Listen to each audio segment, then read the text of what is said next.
Assalamu alaikum. Welcome back to Brain Boost by Saklian. Means yourself Saklian. I'm starting this journey with you all guys. So जैसे कि हमने इससे पहले वाला जो हमारा लेक्चर नंबर 1 था, चैप्टर नंबर 1 क्लास 6 का, उसमें हमने पढ़ा था सेल के बारे में। और मैंने आपको उसी लेक्चर में जो कि यहाँ पे लास्ट लाइन लिखी हुई थी और जहाँ पे हम देख रहे थे कि हर एक जो है हर किसी के सेल का स्ट्रक्चर या कंपोजिशन सेम नहीं होती, डिफरेंट होती है। तो इसी तरह जो उस लाइन की वजह से जो है आज हम जो है न्यू टॉपिक पढ़ रहे हैं, जो कि आपके बुक में भी मेंशन है, animal cell and plant cell. आखिर इन दोनों की कौन सी कंपोजिशन डिफरेंट है, स्ट्रक्चर कौन सा चेंज है, जो कि हमने वो लास्ट वाली लाइन पढ़ी थी पिछले लेक्चर में, प्रीवियस लेक्चर में। So class 6 chapter number 1 lecture number 2 cellular organisation of plant and animal chapter का नाम था। आज लेक्चर नंबर उसका 2 है। सो आप देख सकते हैं कि प्लांट एनिमल सेल और प्लांट सेल के स्ट्रक्चर को अब देखिए, एनिमल सेल के स्ट्रक्चर के लिहाज से देखा जाए तो एनिमल सेल का जो स्ट्रक्चर है कुछ लाइक राउंड टाइप स्ट्रक्चर है, ठीक है। और जबकि प्लांट सेल के स्ट्रक्चर का जो शेप है वो लाइक रेक्टेंगल टाइप है। जैसे कि हमने नहीं हनीकॉम्ब पे पढ़ा था, तो वहां पे थोड़ा हेक्सागोनल टाइप में, मतलब सीधा सीधा टाइप, उस टाइप का है, ठीक है। अच्छा, एनिमल सेल प्लांट सेल दोनों में कौन सी चीजें सिमिलर है, कौन सी चीज डिफरेंस है और इनमें फर्क क्या है, तो वो चीजें हम पढ़ेंगे। अच्छा, सबसे पहला डिफरेंस हमें मिला इनके स्ट्रक्चर का, ठीक है। दूसरा, अब हम इनके बारे में पढ़ते हैं कि इनके इनसाइड जो चीजें हैं वो कौन कौन सी चीजें, उनका काम क्या है।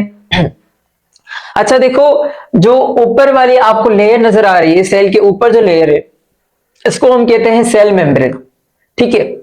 वही सेल मेम्ब्रेन जो रेड लाइन है यहाँ पे, रेड वाली जो नहीं आपको आउटर इनर कवरिंग आपको नजर आ रही है, ये रेड वाली, इसमें रेड वाली और इसमें ब्लैक वाली, ये क्या है, सेल मेम्ब्रेन है। अब उसमें भी सेल मेम्ब्रेन है, इसमें भी सेल मेम्ब्रेन है।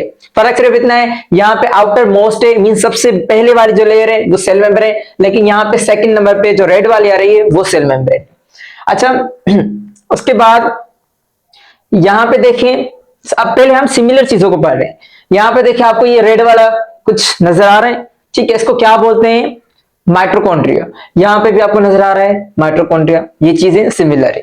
अच्छा, दूसरी बात, यहाँ पे आपको ये सर्कुलर स्ट्रक्चर नजर आ रहा है इनसाइड द सेल, यहाँ पे भी आपको सर्कुलर स्ट्रक्चर नजर आ रहा है इनसाइड द सेल, इसको हम बोलते हैं न्यूक्लियस, ठीक है। दोनों में है, माइटोकॉन्ड्रिया भी दोनों में है। अच्छा, उसके बाद अगर देखें, यहाँ पे भी आपको सेल के ऊपर कुछ नहीं थ्रेड लाइक स्ट्रक्चर नजर आ रहा है, यहाँ पे भी सेल के आसपास और न्यूक्लियस के आसपास चीजें नजर आ रही हैं, उसको हम एंडोप्लाज्मिक रेटिकुलम बोल रहे हैं। यहाँ पर भी है, यहाँ पर भी है। अच्छा, अब जो चीजें इन दोनों में नहीं है, अच्छा एक और बात जो कि मैंने नहीं लिखी, साइटोप्लाज्म। अच्छा देखो, यहाँ पे ये जो खाली वाला पार्ट है ना, जहां पे कुछ भी नहीं है, इस हिस्से को हम बोलते हैं ये खाली वाले पार्ट, ये वाला जो हिस्सा, ये सारा हिस्सा, ठीक है, ये सारा हिस्सा क्या है, साइटोप्लाज्म है। इसमें भी ये देखो खाली जगह जो भी है वो क्या है, साइटोप्लाज्म। दोनों में साइटोप्लाज्म भी है। अब ये चीजें होगी सिमिलर। अच्छा, ये है क्या, ये हम इन चीजों को पढ़ेंगे एक एक चीज को, ठीक है। उसके बाद अब दो चीज इसमें और जो चीज इसमें नहीं है वो चीजें पढ़ रहे हैं। अच्छा, इसमें वैक्यूल्स है, ये जो आपको चीजें नजर आई इसको बोलते हैं स्मॉल वैक्यूल्स, ठीक है। अब इसमें क्या है, छोटे छोटे छोटे छोटे बहुत ज्यादा वैक्यूल्स हैं, लेकिन इसमें क्या डिफरेंस है, यहाँ पे ये एक जो बड़ा वाला आपको नजर आ रहा है लार्ज वैक्यूल, ये सिर्फ यहाँ पे एक ही है। अच्छा, उसके बाद अगर देखें, यहाँ पे आपको नजर आ रहा है, अच्छा ये कंप्लीट हो गया, यहाँ पे आपको नजर आ रहा है क्लोरोप्लास्ट। क्लोरोप्लास्ट यहाँ पे है, बल्कि यहाँ पे कोई भी क्लोरोप्लास्ट वाली चीज नहीं है। होता क्या है, पढ़ेंगे इसके बारे में। तो ये चीजें हो गई इनकी डिसिमिलर। अच्छा, दूसरी बात, न्यूक्लियस है ना, न्यूक्लियस के अंदर एक और चीज होती है, ये दोनों में, क्योंकि दोनों के पास न्यूक्लियस है, मतलब दोनों के बाद ये चीज होगी।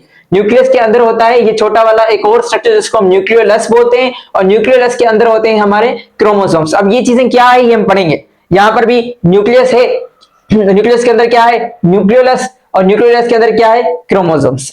ये वाली सारी चीजें थी जो हमने कवर की। अच्छा, एक और बात, मैंने आपको बताया कि सेल मेम्ब्रेन यहाँ पे सेकंड नंबर पे, सेकंड लेयर है, जबकि एनिमल सेल में पहले नंबर पे। तो फर्स्ट वाली इसमें कौन सी है, फर्स्ट वाली इसमें लेयर होती है जिसको हम बोलते हैं सेल वॉल, ठीक है। ये वाला डिफरेंस है। अब सेल मेम्ब्रेन क्या है, सेल वॉल क्या है, साइटोप्लाज्म क्या है, ये सब क्या है, इन सब चीजों को पढ़ते हैं। अच्छा, इन दोनों के डिफरेंस के लिए मैं यहाँ पे एक टेबल मेंशन कर दूंगा।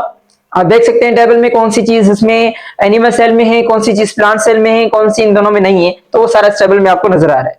अच्छा, अब आए हम अपनी इन लेक्चर्स पे इन छोटी छोटी चीजों को पढ़ते हैं। तो हमने सबसे पहले देखा सेल वॉल, जो कि सिर्फ और सिर्फ किसमें प्रेजेंट है, प्लांट सेल में। प्लांट सेल की सबसे आउटर मोस्ट कवरिंग, सबसे आउटर मोस्ट कवरिंग जो कि ब्लैक लाइन से मैंने मेंशन की हुई है, सबसे आउटर मोस्ट कवरिंग कौन सी है, सेल वॉल, जो कि सिर्फ आपको प्लांट सेल में मिलेगी, एनिमल सेल में नहीं मिलेगी। अच्छा, होती क्या है, outer covering of plants except animal. अच्छा, ये आउटर कवरिंग होती है किसकी, प्लांट्स की। आउटर मोस्ट कवरिंग होती है किसकी, प्लांट्स की। एनिमल सेल की ये कवरिंग नहीं होती। होती क्या है, परमिएबल लेयर। अच्छा, ये सेल वॉल क्या होती है, ये होती है परमिएबल। अब परमिएबल का मकसद ये क्या है कि जैसे देखो एक चीज है, आपके सामने एक चीज पड़ी हुई है, ठीक है, अब उस चीज से हर एक चीज गुजर रही है, तो उसको हम बोलते हैं परमिएबल। और अगर आपके सामने एक छन्नी रख दें, ठीक है, अब उससे क्या होगा, कुछ चीजें पास होगी और कुछ चीजें पास नहीं होगी। तो परमिएबल का मकसद वो होता है एक ऐसा पर्दा जिससे हर एक चीज जो है वो पास हो। और इम्परमिएबल और जो सेमी परमिएबल हो। अच्छा, सिंपली मैं आपको बता दूं, सबसे पहले अगर हम आए, सबसे पहले वर्ड होता है परमिएबल। परमिएबल का मकसद वो होता है ऐसा पर्दा जिससे एवरीथिंग पास, जैसे हर एक चीज पास हो, गुजरे। उसके बाद आता है सेमी, सेमी का है यहां पार्शली, पार्शली परमिएबल, जिसका मतलब होता है कुछ, समथिंग पास, कुछ चीजें जो है उसमें पास हो। अच्छा, उसके बाद आता है इम्परमिएबल।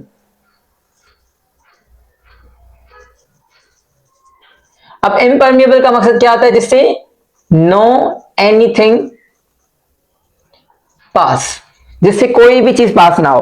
तो जो सेल वाल जो लेयर है, वो सेल वाल लेयर कौन सी, परमिएबल लेयर है। परमिएबल का मकसद क्या था, जिसमें एवरीथिंग पास, जिसमें हर एक चीज पास हो। सो क्योंकि ये परमिएबल लेयर है, क्योंकि इससे हर एक चीज पास होती है, so it can pass the all substance. तो जो भी सब्सटेंस है, जो भी सब्सटेंस बाहर से अंदर आ रहे हैं, सेल के अंदर आ रहे हैं, वो इजिली जो है वो सेल वॉल से क्रॉस हो जाएंगे, क्योंकि ये क्या है, परमिएबल है। अच्छा, उसके बाद नॉन लिविंग नेचर है, ये नॉन लिविंग नेचर है सेल वॉल। सेल वॉल क्या होती है, नॉन लिविंग नेचर होती है। नॉन लिविंग का मकसद ये है कि ये डेड है, मतलब ये ना बढ़ती, एक दफा बढ़ी बात खत्म, उसके बाद ये जानदार की तरह बिहेव नहीं करती। अच्छा, नॉन लिविंग नेचर है एंड रिजिड है। रिजिड मीन सख्त है, मोटी है, सख्त है बहुत ज्यादा, ठीक है। So provide support, protection and shape to the cell. सो इस वजह से ये प्लांट सेल को ज्यादा सपोर्ट देती है, क्योंकि देखो एक चीज बहुत ज्यादा सख्त है, अब सख्त होने की वजह से, बहुत ज्यादा थिक होने की वजह से ये क्या करती है, सेल को जो है प्रोटेक्ट करती है, सेल को सपोर्ट करती है और एक प्रॉपर स्ट्रक्चर देती है। जैसे देखो आप इसको, इसका प्रॉपर स्ट्रक्चर है, जबकि इसमें कोई भी प्रॉपर स्ट्रक्चर नहीं है, क्योंकि इसमें सेल वॉल नहीं है। अब एनिमल का सेल वॉल अगर मैं बनाऊं, कभी मैं ऐसे बनाऊंगा, कभी मैं ऐसे बनाऊंगा, कभी मैं ऐसे बनाऊंगा, मतलब सिर्फ राउंड होगा लेकिन उसका प्रॉपर शेप नहीं होगा। जबकि प्लांट सेल का हमेशा एक प्रॉपर शेप होगा, क्योंकि इसमें क्या है, सेल वॉल है। और सेल वॉल क्या होती है, थिक होती है, रिजिड होती है, इस वजह से ये ज्यादा सपोर्ट भी प्रोवाइड करती है, प्रोटेक्शन भी प्रोवाइड करती है, शेप भी प्रोवाइड करती है। अच्छा, usually made up of tough substance called cellulose. अच्छा, ज्यादातर जो सेल वॉल है, प्लांट सेल की जो भी सेल वॉल है, वो किससे बनी होती है, सेलुलोस से बनी, मतलब सेल वॉल जो है वो किससे बनी होती है, सेलुलोस से बनी थी। एक टफ सब्सटेंस से, एक सब्सटेंस से जिसको हम सेलुलोस बोलते हैं, उसकी बनी होती है सेल वॉल। अच्छा, जैसे कि हमने देखा सेल वॉल किसमें प्रेजेंट है, सिर्फ प्लांट सेल में। उसके बाद आते हैं सेल मेम्ब्रेन, जिसको हम प्लाज्मा मेम्ब्रेन भी कहते हैं। अच्छा, सेल मेम्ब्रेन और प्लाज्मा मेम्ब्रेन बात एक ही है। अब ये दोनों में प्रेजेंट है। देखो यहाँ पे एक सेकंड नंबर पे होती है सेल मेम्ब्रेन, ये रेड वाली, और यहाँ पे फर्स्ट नंबर वाली ब्लैक वाली सेल मेम्ब्रेन, ये एनिमल सेल में भी प्रेजेंट होती है, प्लांट सेल में भी प्रेजेंट होती है। सेल मेम्ब्रेन का है या प्लाज्मा मेम्ब्रेन का है। अच्छा, होती क्या है, outer most covering of animals, animals की सबसे पहली बार लेयर होती है, जबकि and second covering of plants, जबकि सेकंड नंबर पे आती है ये रेड वाली, सेकंड नंबर पे होती है प्लांट की। अच्छा, पार्शियली और semi permeable layer so can pass only some selected substance. जैसे कि हमने देखा, एक होता है परमिएबल, एक होता है सेमी परमिएबल। सेमी परमिएबल कहें या पार्शियली परमिएबल कहें, बात एक ही है। अब वो चीज क्या होती है, इसका मतलब होता है कि हर एक कुछ चीजें जो है वो उसमें पास हो, जैसे कि छन्नी की तरह। सो इसी तरह सेल मेम्ब्रेन किस तरह बिहेव करती है, पार्शियली परमिएबल की तरह बिहेव करती है। सो इससे कुछ कुछ सब्सटेंस सिर्फ पास होते हैं, जो कि सिलेक्टेड होते हैं, वही वाले सब्सटेंस बाहर से अंदर आ सकते हैं। अब एनिमल सेल के अंदर बाहर से जो भी सब्सटेंस आएंगे वो कुछ सब्सटेंस होंगे जो कि सिलेक्टेड होंगे, वो इस पाएंगे। प्लांट सेल से भी सेल वॉल से इजीली क्रॉस कर जाएंगे, लेकिन जैसे ही उसके बाद वाली कवरिंग, जैसे ही सेल मेम्ब्रेन आएगी, उससे फिर कुछ कुछ पास होंगे। अच्छा, living in nature so support and protect the cytoplasm. अच्छा, जैसे कि हमने देखा सेल वॉल जो थी वो क्या थी, नॉन लिविंग थी, जबकि सेल मेम्ब्रेन क्या है लिविंग है। सो अच्छा, ये किसको सपोर्ट प्रोवाइड करती है, ये सपोर्ट करती है एंड प्रोटेक्ट करती है किसको, साइटोप्लाज्म को। अब साइटोप्लाज्म क्या है उसको हम यहाँ पे डिस्कस करेंगे। आई बात आपको समझ में। अब सेल वॉल और सेल मेम्ब्रेन के बीच में कौन सा डिफरेंस है, अब यहीं से लाइनों को पढ़ लें, यहीं से खुद ही डिफरेंस बना दें, बहुत ही आसान है, कोई इसमें कोई रॉकेट साइंस नहीं है। अच्छा, उसके बाद साइटोप्लाज्म, जैसे कि हमने देखा कि साइटोप्लाज्म को कौन कवर करता है, सेल मेम्ब्रेन। साइटोप्लाज्म होता क्या है देखते हैं अभी। अच्छा, जैसे कि हमने देखा जो आउटर कवरिंग है प्लांट सेल की वो सेल वॉल और सेल मेम्ब्रेन है, जबकि एनिमल सेल की सिर्फ और सिर्फ सेल मेम्ब्रेन है। अच्छा देखा, मैंने आपको कहा जो भी ये जो पार्ट आपको नजर आ रहा है जहां पे कुछ भी नहीं है, इसके अंदर ये जो खाली स्पेसेस है, इसको हम बोलते हैं साइटोप्लाज्म। अब साइटोप्लाज्म होता क्या है, jelly like substance present between nucleus and cell membrane. अच्छा देखो, ये जो आपको सेल न्यूक्लियस नजर आ रहा है ना, और ये आपको सेल मेम्ब्रेन नजर आ रही है, इन दोनों के बीच में जो ये खाली वाला हिस्सा है इसको हम साइटोप्लाज्म कहते हैं। और ये खाली वाला जो हिस्सा है ये बिल्कुल खाली नहीं होता, इसमें क्या होता है जेली लाइक, मतलब एक जेली लाइक जो चीज होती है ना, वाटर ये जेली लाइक इसके अंदर होता है, ठीक है, ट्रांसपेरेंट। इसके अंदर होता क्या है, contain the many chemicals, so the chemical reaction take place here. अब इसके अंदर बहुत ज्यादा केमिकल्स होते हैं, सो इस वजह से इस साइटोप्लाज्म के अंदर बहुत ज्यादा केमिकल रिएक्शंस भी होते हैं। दूसरा, it contains some structures called the cytoplasmic या सेल ऑर्गेनेल, साइटोप्लाज्मिक ऑर्गेनेलिस या सेल ऑर्गेनेल्स। अब देखिए आप, साइटोप्लाज्म के अंदर हमने कहा न्यूक्लियस और सेल मेम्ब्रेन के बीच में जो स्पेस है उसको हम साइटोप्लाज्म कहते हैं, और साइटोप्लाज्म के अंदर एक छोटे छोटे स्ट्रक्चर्स होते हैं जिसको हम साइटोप्लाज्मिक ऑर्गेनेलिस कहते हैं या सेल ऑर्गेनेलिस कहते हैं। अच्छा, तो वो इन स्ट्रक्चर्स की बात करें, ये जो भी आपको नजर आ रहे हैं ना साइटोप्लाज्म के अंदर, ये वाली सारी चीजों को हम क्या कहते हैं, साइटोप्लाज्मिक ऑर्गेनेलिस। ठीक है, अब वो कौन कौन सी है, लाइक न्यूक्लियस, जैसे कि हमने देखा न्यूक्लियस, माइटोकॉन्ड्रिया, ठीक है, ये भी साइटोप्लाज्म के अंदर है। क्लोरोप्लास्ट ये रहा, वैक्यूल ये रहे, ठीक है। उसके बाद ईआर मैंने इसको लिखा है, एंडोप्लाज्मिक रेटिकुलम वगैरह वगैरह बहुत ज्यादा होते हैं। ये सिर्फ हमने कुछ लिखे हैं, आपकी बुक की लेवल के हिसाब से अगर देखा जाए तो ऑर्गेनेलिस बहुत हैं, और ये आप आगे जाके 9th में पढ़ेंगे, फिर आप फर्स्ट ईयर में पढ़ेंगे, मतलब बहुत ज्यादा आप डीप में पढ़ेंगे। उसके बाद साइटोप्लाज्म के समझने के बाद हमने देखा कि साइटोप्लाज्म जो है उसके अंदर उसके अंदर जो है एक स्ट्रक्चर्स होते हैं बहुत ज्यादा, जिसको हम साइटोप्लाज्मिक ऑर्गेनेल्स कहते हैं या सेल ऑर्गेनेल्स कहते हैं। वो ये सारे nucleus, mitochondria, chloroplast, vacuole and ER जो कि उसके अंदर होते हैं, साइटोप्लाज्म के अंदर होते हैं। अब वो क्या है, सबसे पहले हम डिस्कस करेंगे वैक्यूल को। अब वैक्यूल क्या है, वैक्यूल देखो यहाँ पर भी वैक्यूल आपको नजर आ रहा है जिसको हम लार्ज वैक्यूल बोल रहे हैं, और यहाँ पे ये ब्लू स्ट्रक्चर्स बहुत ज्यादा आपको नजर आ रहे हैं जिसको हम स्मॉल वैक्यूल्स कह रहे हैं। यहाँ पे ये एक है, यहाँ पे ये छोटे छोटे बहुत है। अच्छा, अगर देखें तो एनिमल सेल, अच्छा वैक्यूल होता क्या है, वैक्यूल को हम simply store house of the cell भी कहते हैं। Store house of the cell मतलब वो चीजें जो कि सेल की वो चीजें जो कि स्टोर हो, ठीक है, वो किस चीज में स्टोर होती है, वैक्यूल के अंदर। सो इस वजह से हम वैक्यूल को store house of the cell भी बोलते हैं। अच्छा, कौन सी चीजें इसमें स्टोर होती हैं देखते हैं। Animal cell contain the small many vacuoles that store air, liquid और foods particles। अब बोल रहा है कि एनिमल सेल के अंदर बहुत ज्यादा छोटे छोटे स्मॉल मेनी वैक्यूल्स होते हैं, बहुत ज्यादा छोटे छोटे वैक्यूल्स होते हैं जिनका काम क्या होता है, किस चीज को स्टोर करना, एयर को, हवा को, ठीक है, लिक्विड को, जो भी वाटरी सब्सटेंस हो उसको, और फूड पार्टिकल्स को, जो भी हम खा रहे हैं उनमें से जो जो पार्टिकल्स हैं वो हमारे स्मॉल वैक्यूल्स, एनिमल के स्मॉल वैक्यूल्स में स्टोर होते हैं। अब प्लांट सेल के अंदर है, plant cell contain the large one vacuole, जबकि हमने देखा कि प्लांट सेल के अंदर सिर्फ एक ही वैक्यूल है जो कि ज्यादातर 70% आपके प्लांट सेल का जो पार्ट है वो कौन कवर कर रहा है, ये प्लांट सेल का लार्ज वैक्यूल। अब वो है भी कितना, सिर्फ एक ही है, ठीक है। अब इसका एक जो है इन सब पे भारी ठीक है। So plant cell contain large one vacuole present at the mid of the cell that store the cell shape. अब सेल शेप क्या है इसको डिस्कस करते हैं। प्लांट सेल के अंदर सिर्फ एक ही प्रेजेंट होता है जो कि बहुत ज्यादा लार्ज होता है, और वो मिड ऑफ द सेल में प्रेजेंट होता है। अच्छा, इसके अंदर क्या स्टोर होता है, सेल शेप स्टोर होता है। अब सेल शेप क्या है देखिए, cell shape water with dissolved substance like salt, अच्छा, सेल से क्या होता है, water with dissolve substance like a salt and water.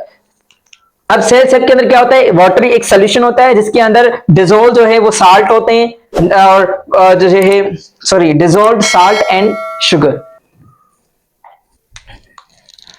Dissolve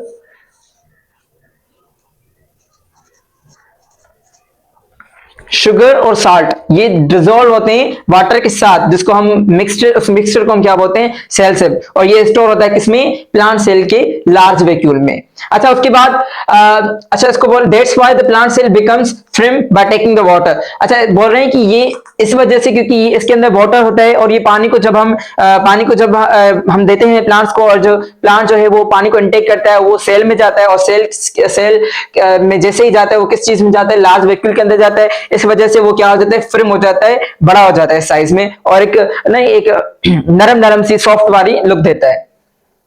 अच्छा, जैसे कि हमने देखा सेल वॉल, सेल मेम्ब्रेन और साइटोप्लाज्म को हमने पढ़ा। साइटोप्लाज्म के अंदर जो कि हमने पहला ऑर्गेनेली पढ़ा वो क्या था, वैक्यूल था, और वैक्यूल सिर्फ दोनों में प्रेजेंट है, लेकिन इसमें जो प्लांट सेल में उसको हम लार्ज वैक्यूल बोलते हैं, और जो एनिमल में होता है उसको हम स्मॉल वैक्यूल बोलते हैं।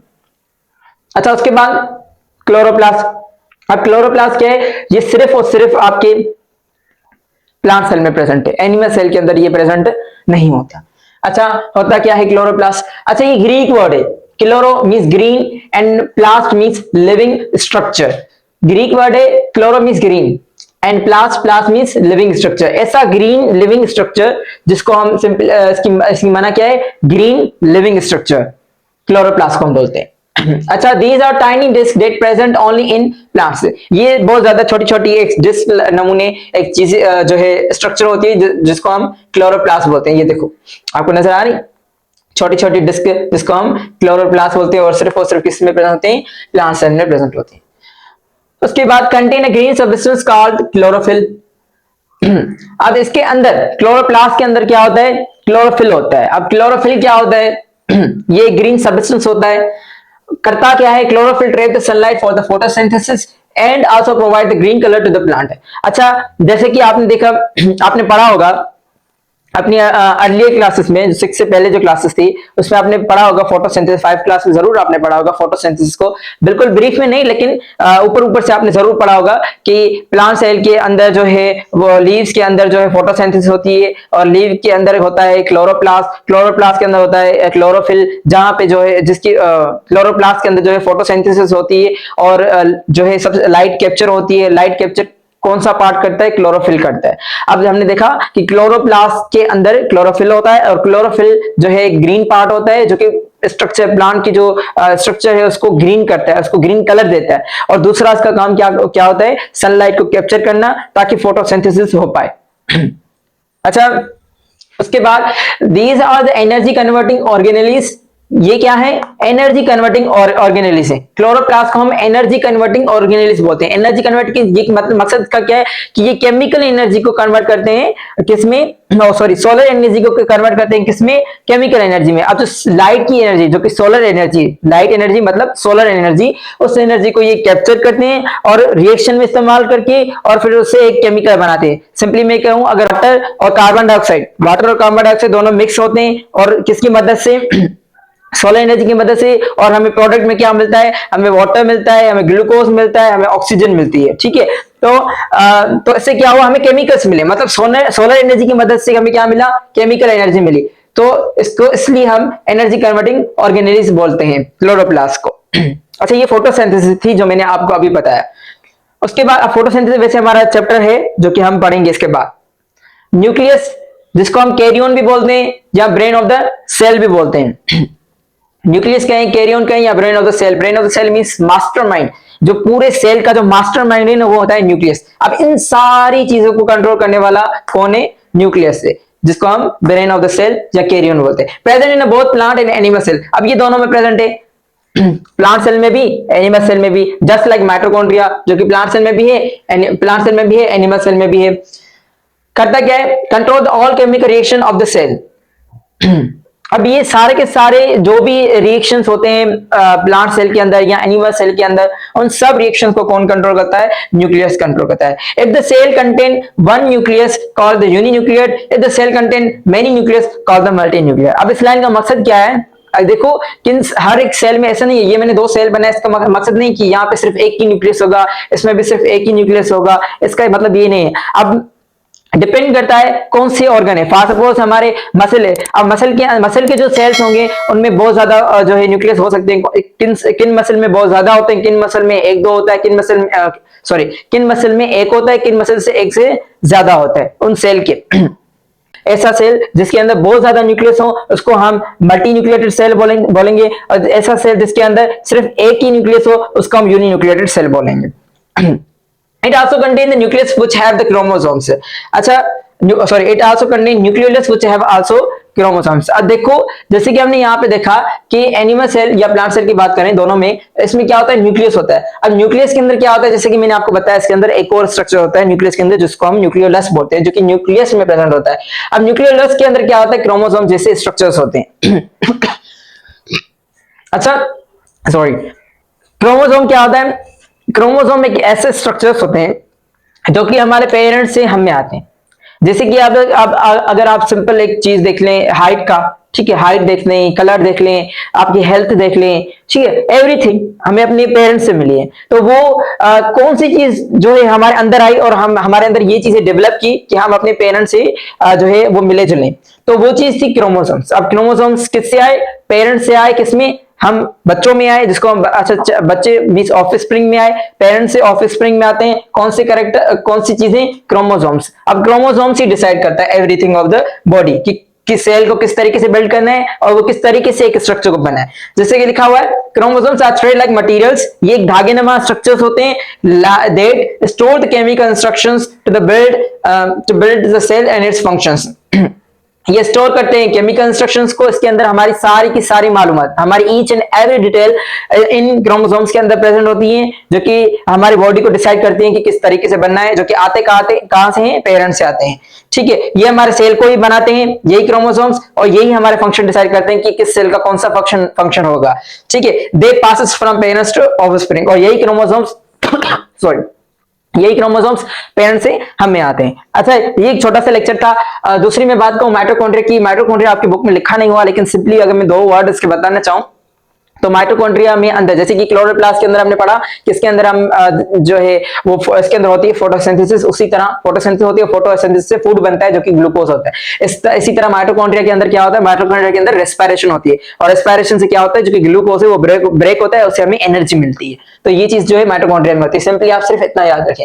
दूसरी बात, एंडोप्लाज्मिक रेटिकुलम। एंडोप्लाज्मिक रेटिकुलम भी मैंने इसलिए बनाया क्योंकि आपके बुक के स्ट्रक्चर में एंडोप्लाज्मिक रेटिकुलम बना हुआ था, तो मैंने इसलिए उसको भी लिख लिया। अब एंडोप्लाज्मिक रेटिकुलम क्या है? इसका थोड़ा बहुत रोल प्ले होता है प्रोटीन की सिंथेसिस में, और कुछ भी आप इसको याद नहीं करें, और थोड़ा बहुत इसका क्लीनिंग में भी पासिंग में भी थोड़ा बहुत इसका, ट्रांसफरिंग में भी थोड़ा बहुत इसका काम होता है। सिंपली आपसे इससे सवाल नहीं पूछे जाएंगे, अगर पूछे जाए तो इतने ही पूछे जाएंगे, इससे एक्स्ट्रा नहीं पूछे जाएंगे। बाकी ये चीजें आपको बिल्कुल याद करनी है। इनमें से एक एक चीज आपके लिए बहुत ज्यादा इंपॉर्टेंट है।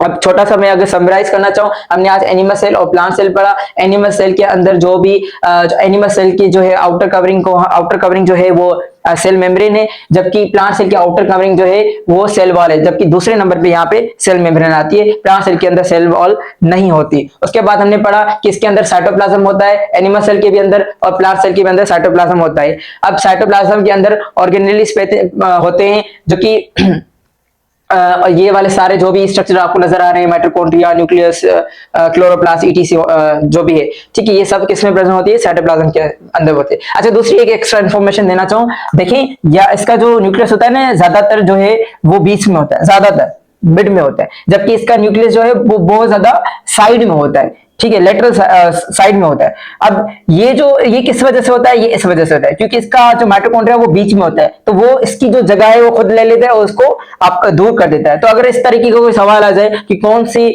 सेल का न्यूक्लियस जो है वो ज्यादातर बीच में होता है, या फिर कौन से सेल का न्यूक्लियस जो है वो दूर होता है, फॉर सपोज क्यों दूर होता है, तो उसका ये वाला रीजन हो सकता है। So this is our lecture. I hope so कि आपको लेक्चर समझ में आया होगा। ये छोटा सा लेक्चर अगर आपको समझ में ना नहीं आए ना, क्योंकि एक दफा देखने से आपको समझ नहीं, क्योंकि आपके लिए न्यू चीजें हैं। आपने जब सेल पढ़ा तो आपने इन सब चीजों को इतना ब्रीफ में नहीं पढ़ा अपनी और भी लोअर क्लासेस में। वैसे भी आप अभी भी लोअर क्लास में, आपके लिए समझना थोड़ा बहुत मुश्किल होगा, लेकिन अगर नहीं समझ में आए तो दोबारा आप इस लेक्चर को स्टार्टिंग से एक दफा और देख ले, फिर आपको ये चीजें प्रॉपर समझ में आ जाएंगी कि किस ऑर्गेनेल का क्या काम है, प्लांट सेल और एनिमल सेल के बीच में डिफरेंस कौन है, वो आप खुद भी क्रिएट कर सकते हैं। आपकी बुक में टेबल भी बनी हुई है, लेकिन अब अगर आप चाहें तो आप खुद भी उसको प्रिपेयर बना सकते हैं। सिर्फ इस लेक्चर से ही आप एक कॉपी लें, पेन लें, ये लेक्चर लिखें और उसके बाद उन लाइनों को अलग अलग करें, एक टेबल बनाएं, उसमें लिखें कि इस प्लांट सेल में एनिमल सेल में कौन कौन सा डिफरेंस है, फिर आपको प्रॉपर वे में समझ में आ जाएगा। I am damn sure. ठीक है, सो एक दफा चैनल को सब्सक्राइब कर दें, लाइक कर दें, कमेंट कर दें। कोई भी क्वेश्चन हो कमेंट में पूछ सकते हैं आप।